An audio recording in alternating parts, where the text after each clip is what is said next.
So, fitting, water, it's split, and that's it. Let me shut it off before we flood the ditch. So we're still here in Clovis, California. We just finished repairing this water line.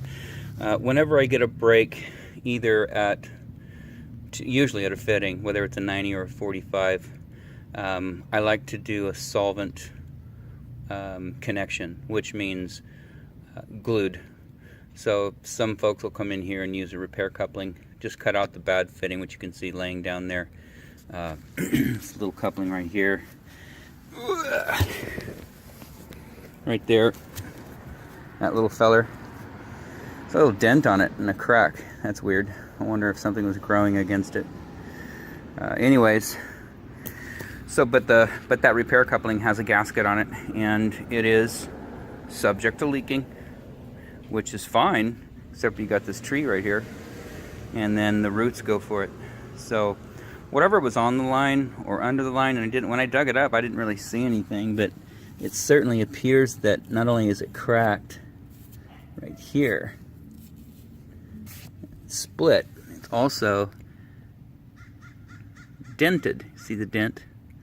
Sorry, it's not focusing. There's a dent. So I don't know what happened there. But anyways, that's the crack. That's the fitting. It came out. Solvent weld, so it's all glued, which means if done correctly, no water comes out ever again, and therefore this tree doesn't hunt for the water with this root system. And we got very lucky here when we dug this up. You can see the roots, all of that, everything above ground, like a big monster coming in and out.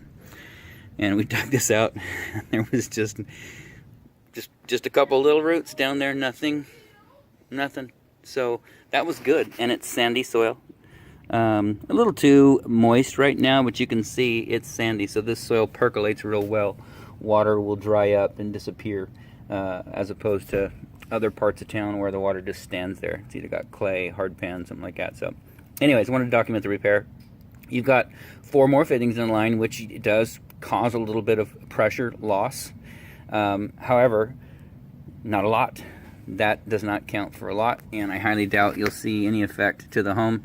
It's a 1-inch iron pipe, which is over there, and let me see if I can get you over there. Right there, that's the iron pipe coming out, and it's a raised wood floor. So it's only 1 inch to the home, 1.25 inch line to the house, so that's good. Anyways, we're gonna let it dry and go ahead and backfill it, and we'll try not to forget. We'll try not to forget and take another video once we got this all backfilled. So water's back onto the home, and I'm reading this upside down, but that's fine.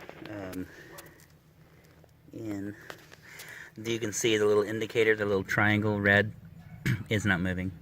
So that's good, which means, leak's gone. And that's how you tell if you got a leak in the house or a leak in the line out front. Shut the house down, leave the meter on, and then just wait for that little triangle to turn. So anyways, that's good. And also up here, what we like to do, this is really sandy soil.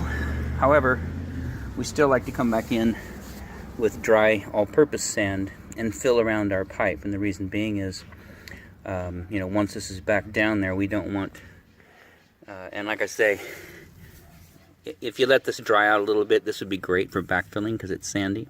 But there's always a chance that you get too much dirt, too much water, and then that's mud, and it pushes the fittings around. So what we like to do is fill it in all the way up to the top of the pipe with sand, and then go ahead on top of that and backfill the dirt. So that's what it looks like right now. Water is on, and there's no leaking down there, so that's good. And it doesn't appear that there's any other leaking. So you can see this line kind of heads straight out to the water service over there, and I think it looks like it heads straight over to the water meter at the street. So probably a couple fittings over there, a couple fittings over there. Beyond that, there might be another coupling in the middle between the two because it's over 20 feet away, but there's one other tree over there. It's a little bit smaller, so you should be okay. Everything should be fine. We're going to get this filled up, take another video when we're done. So still in Clovis, California, and got it all backfilled. It's underneath there. These were some existing, I don't know, like landscape pavers, long ones that they were sunken into the ground because of all the water. They were underneath. And so when we dug it up, we popped them back out. There's probably a few more around here, but that was where we were digging, so we got those out. Just put them back in place. You know, feel free to do whatever you'd like with those. Kind of takes off and does something different over here. I think some of them are broken, whatever, but we got your little stones back in place too. We just kind of threw them out there. Feel free to do what you want with those as well. None of them got broken, so that's good. They're just kind of laid out there. So anyways, water's back onto the home.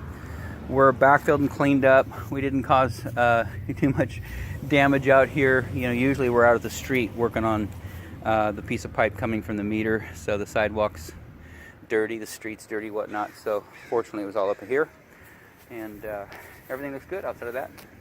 This installation is done.